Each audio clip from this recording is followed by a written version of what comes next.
हमें बड़ी हंसी आई। हमने मुस्कुरा करके कहा कि तुमने जैसे फटे हुए नोट चढ़ाए हैं दान में, भगवती भी कहीं ऐसे ही खेल तो नहीं तुम्हारे साथ कर रही? खैर ऐसा कोई भाव नहीं हमारा, हमारा ध्येय आपको बताने का है। जरूरी नहीं कि आप धन चढ़ाओ, हमारा भाव यह है कि भगवती के सामने, जब अंबा जी के सामने आप दर्शन करने जाना तो कहना, मां हमारे पास और तो कुछ नहीं, आज से हम ही तुम्हारे चरणों में समर्पित हो। में हम लोग मां के गर्भ में भी 9 महीने तक रहते हैं, और 9 माह तक गर्भ में रहते हैं। उस 9 माह के गर्भ का कर्जा अगर चुकाना है तो नवरात्रि में मां अंबा को मनाना है। प्रत्येक हिंदू को नवरात्रि के पावन पर्व पर अंबा का ध्यान साधना अवश्य करना चाहिए। काम तो जीवन भर रहना, माई बाप जब तक तुम मरोगे नहीं तब तक काम रहेगा भैया। जब राम नाम सत्य हो जाएगा तब काम बंद होगा। और हम लोगों की आदत क्या, आज बहुत काम कर लें कल कम करना पड़ेगा, आज बहुत काम कर लें देर तक, कल कम करना पड़ेगा। लेकिन माई बाप ऐसा होता नहीं है, आज बहुत कर लिया तो कल 1.5 गुना और आ जाता है। हाँ जी है ना जी, बोलिए ना, हाँ या ना। इसलिए मेरे पागलों, मां का नाम बड़ा अद्भुत, क्या नाम उमा, नाम उमा अंबिका भवानी, सुंदर सहज सुशील सयानी, नाम उमा। जिस प्रकार शक्ति के बिना कोई शक्तिमान नहीं होता, भक्त के बिना कोई भगवान भी नहीं होता, इंसानियत के बिना जैसे कोई इंसान नहीं होता, उसी प्रकार जैसे राम के बिना कोई हनुमान नहीं होता। माई बाप उसी प्रकार हमारी जिंदगी भी सूनी है, बेकार है। जिसने अपनी जीवन में मां की छत्र छाया नहीं पाई, मां के आशीर्वाद को नहीं पाया, उसकी जिंदगी किसी काम की। हम आपको एक चरित्र सुनाबे। आज सुबह हम एक चरित्र पढ़ रहे थे, अंबाजी का ही, बड़ा पावन चरित्र लिखा। एक सेठ जी थे मंदसौर के, नाम था उनका अखेराम जी। बड़े अच्छे सेठ थे, साहूकार थे, संपत्ति खूब थी। आप इतने बड़े व्यापारी थे कि विदेशों में जहाज चलते थे, पुराना जमाना, जहाज पर बिजनेस होता था। यहीं सूरत से, मुंबई से, कोलकाता से, आदि आदि शहरों से जहाज जो जाते थे, उन्हीं से बड़ा लंबा चौड़ा व्यापार था उनका। उन्होंने दाता क्षेत्र में अपने इस पावन तीर्थ अंबाजी के बारे में बहुत सुना था।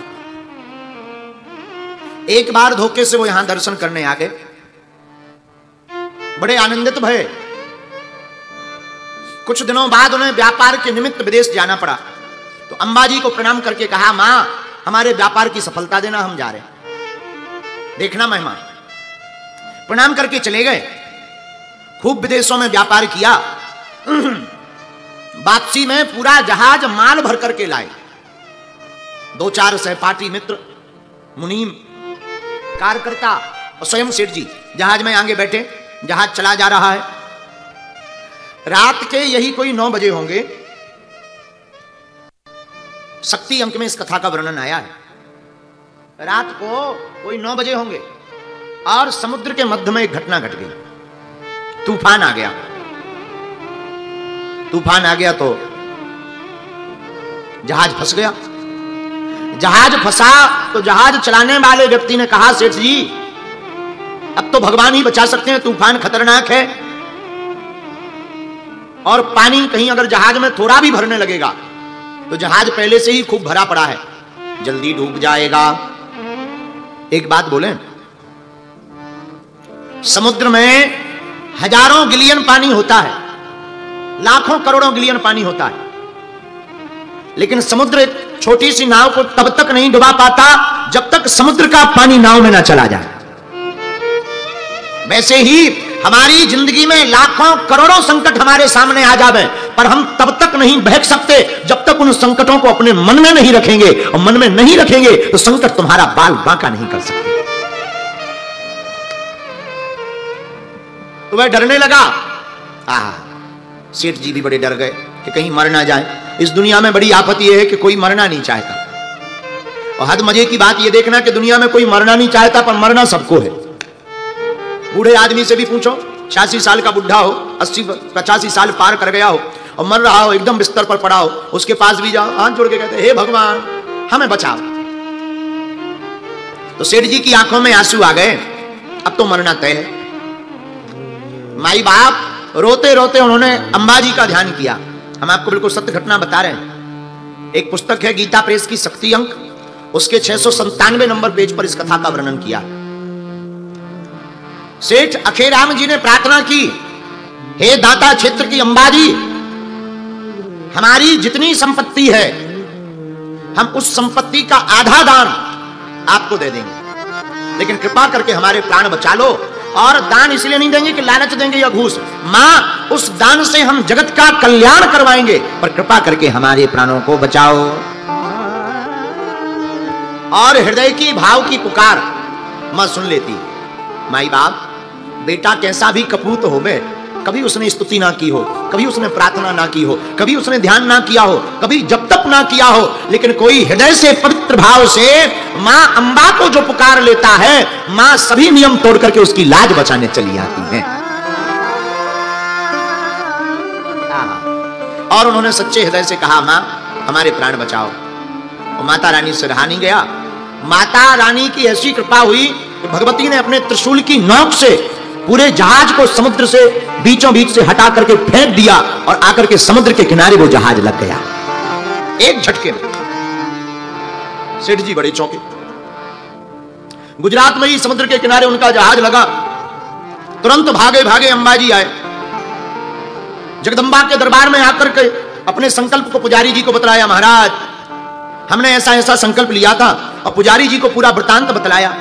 तो पुजारी जी बोले, हो सकता है भगवती की कृपा है। लेकिन जैसे ही पुजारी जी ने माता रानी का पट खोला तो क्या देखते हैं, भगवती की पोशाक गीली है।